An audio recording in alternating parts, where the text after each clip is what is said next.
The room was colder than tears should allow, yet every eye in the theater was wet. Bright surgical lights burned down on Monica Namdi's silent body. Machines blinked red and green. Senior doctors stood frozen, arms folded, lips tight beneath masks. A glioblastoma pressed like a clenched fist against her brainstem.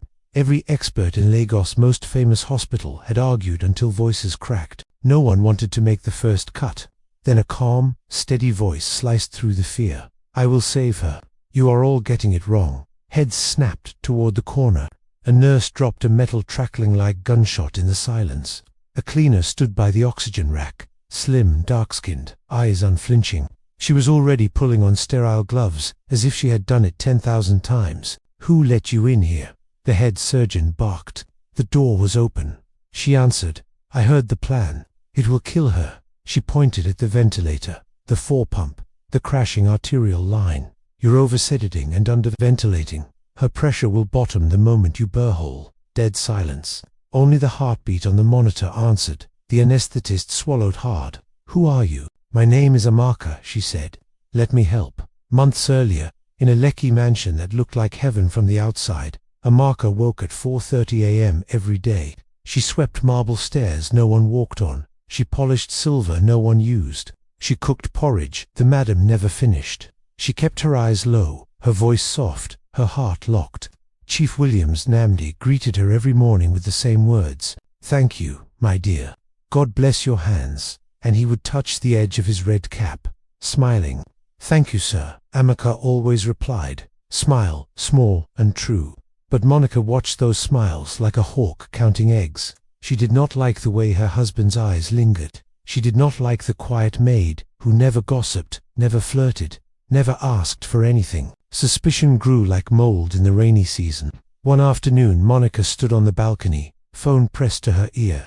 "I don't like her. I don't care if she's polite. Silent girls are dangerous." She hung up and called the gate. "Driver, pack that girl's things today." Amaka was given one small bag and shown the gate. She did not cry. She looked up at the sky, whispered a prayer only God heard, and walked out of paradise in rubber slippers. She had no one left, parents dead, siblings none. Her old life top neurosurgeon in London had been burned to ashes by lies. Contraband planted in her luggage. A lethal overdose blamed on her order. License revoked. Detained. Deported. So she became invisible. Applied as a cleaner at the biggest hospital in Lagos. Mopped blood at night. Slept on cardboard behind the store when everyone left. Listened to ventilators sing their lullabies.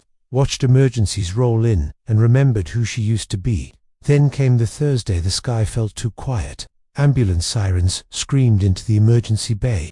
A 35-year-old woman, unconscious, worsening headaches, collapsed at home. Name, Monica Namdi. The whole hospital froze. The billionaire's wife. CT scans showed a monster tumor. Intracranial pressure sky high. Prep theater. Call everyone. They wheeled her past a cleaner in blue apron pressed flat against the wall. For one heartbeat, Monica's face turned toward Amaka, even unconscious. The face looked proud, tired, human. Amaka felt the old oath rise in her bones like fire. She removed the apron, washed her hands to the elbows, walked into the theater like she had never left. And when the experts argued themselves into paralysis, she spoke. "I will save her." Now, in the frozen theater, the head surgeon stared at the cleaner, holding a scalpel like it belonged to her. Chief Williams burst through the doors, bodyguards panting behind him. White Agbada soaked with sweat, red cap askew. "My wife." His voice cracked like a child's. His eyes landed on Amaka, gloved-gowned, scalpel steady, ready to cut. "You," he whispered. The maid Monica threw out. "Yes, sir," Amaka said quietly. "And right now she is dying. Let me work." The head surgeon, pride bleeding out, whispered, "Chief, without her, your wife would already be gone." Chief Williams looked at Monica's pale face, then at the woman he had failed to protect in his own home. He sank into a chair, covered his face, and wept like a broken man. Amaka turned back to the table. Scalpel, the blade kissed skin. Hours bled into eternity. The tumor sat wrapped around vessels like a snake. One slip and Monica would drown in her own blood. But Amaka's hands did not shake. Retract here, suction there, microdissector bipolar. Her voice never rose, never rushed. The seasoned surgeons followed her like interns, and when the last piece of tumor was lifted free, Amica stepped back. "It is done." The room exhaled. Someone sobbed. Someone else clapped trembling hands. Chief Williams rose, walked to Amaka, and fell to his knees.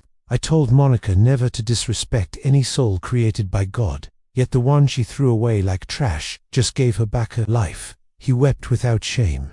Amaka knelt, touched his shoulder.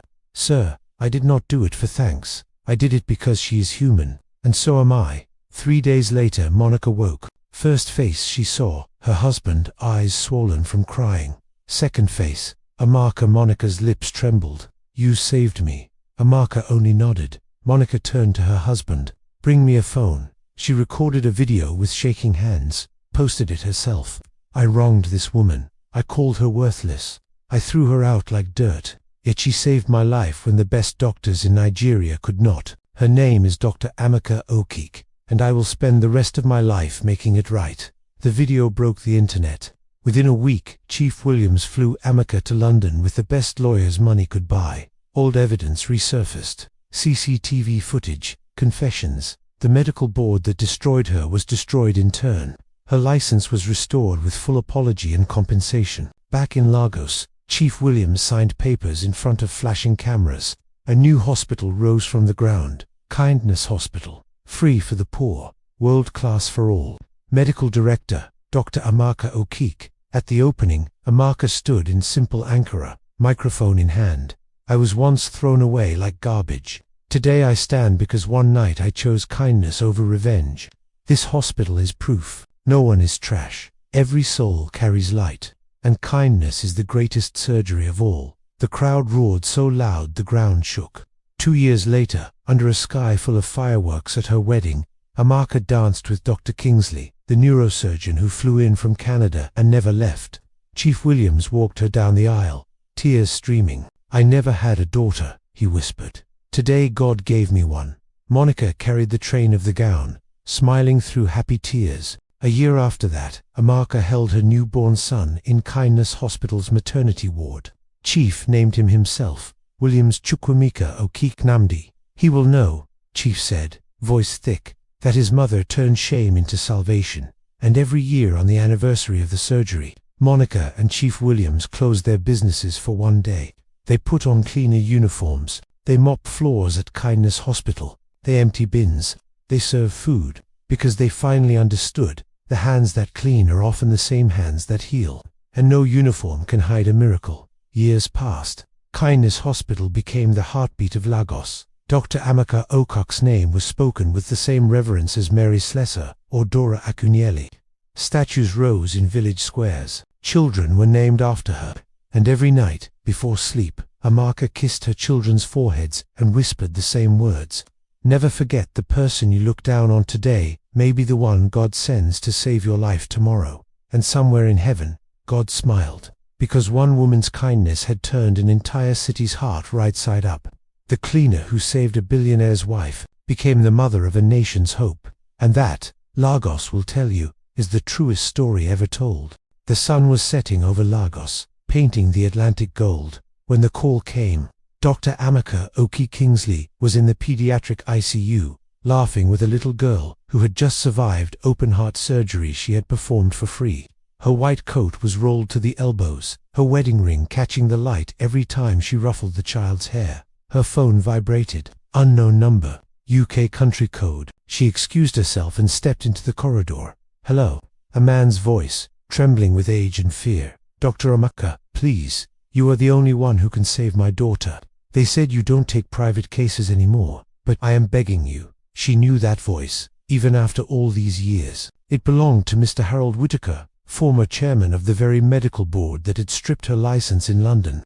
The man whose signature had sent her to a detention cell and then on a plane back to Nigeria in chains. Silence stretched between continents. "Mr. Whittaker," she finally said, voice steady, "who is dying?" "My daughter, Claire, 29 years old, recurrent glioblastoma. They've given her weeks. The new immunotherapy trials rejected her.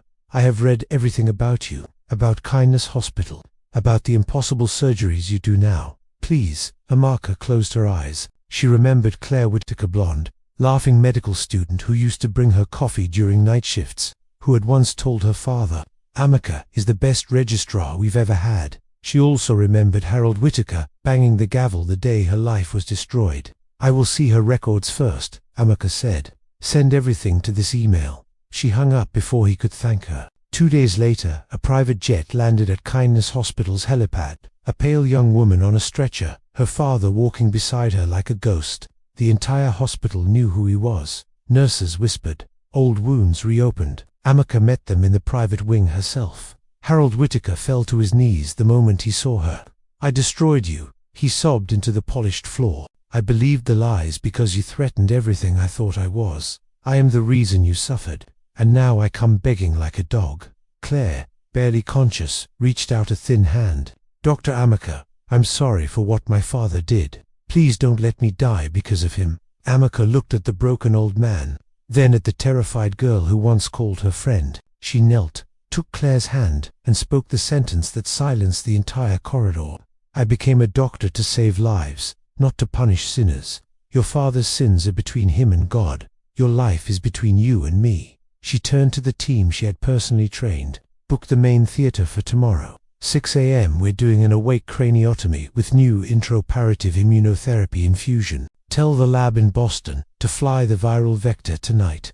Money is no object. Chief Williams already cleared it." Harold Whittaker wept louder. That night, he sat alone in the family room. Monica Namdi, now co-chair of the hospital board, walked in with a cup of tea. "You don't remember me, do you?" she asked softly. He shook his head. "I was the proud woman who threw the best surgeon in Africa out of my house because I was jealous of her goodness. Amica saved my life anyway. Then she let me become her sister." She placed the tea in front of him. "Welcome to Kindness Hospital, Mr. Whittaker. Here, everybody gets a second chance, even the people who least deserve it." The surgery lasted 14 hours. Amica operated with the same calm fire Lagos first saw the night she saved Monica. When she finally closed the bone flap, the tumor was gone and the viral vector was swimming through Claire's brain, teaching her immune system to hunt the cancer forever. 1 month later, Claire walked out of Kindness Hospital on her own legs, hair already growing back in soft curls. Harold Whittaker waited at the entrance, holding a single envelope. Inside was his letter of full confession, every bribe, every lie, every racist email he had sent to make sure the Nigerian girl never rose too high. He had already sent copies to the BBC, the GMC, and every major paper. He handed it to Amica. "This is the least I can do. I will spend the rest of my life making amends." Amica took the envelope, then did something no one expected. She tore it into pieces and let the wind take them across the hospital garden. "Your punishment is to live, Mr. Whittaker," she said. "Live and watch what the woman you tried to bury has built. Live and tell every person you meet that kindness is stronger than hatred. That is your life sentence." Claire hugged her so hard they both cried. Years passed. Kindness Hospital now had branches in Accra, Nairobi, Johannesburg, and a training fellowship that took the poorest, brightest students from every village in Africa and turned them into world-class surgeons. Claire Whittaker became the first non-African director of fundraising, flying the world telling the story. "My father tried to destroy Dr. Amica. She saved my life instead. That is the kind of medicine we fund." And every December, on the anniversary of the night Amica first picked up the scalpel as a cleaner, the entire hospital gathered in the courtyard. The lights dimmed. A single spotlight fell on the woman who started it, all now in her 40s, tiny grays in her braids, still wearing simple ankara under her white coat. Little Williams, now 10 years old and already assisting in minor procedures, stood beside her, holding her hand. Dr. Amica looked at the sea of doctors, nurses, patients, and cleaners who had become family, and spoke the words that had become the hospital's anthem. "I was once the least in this place.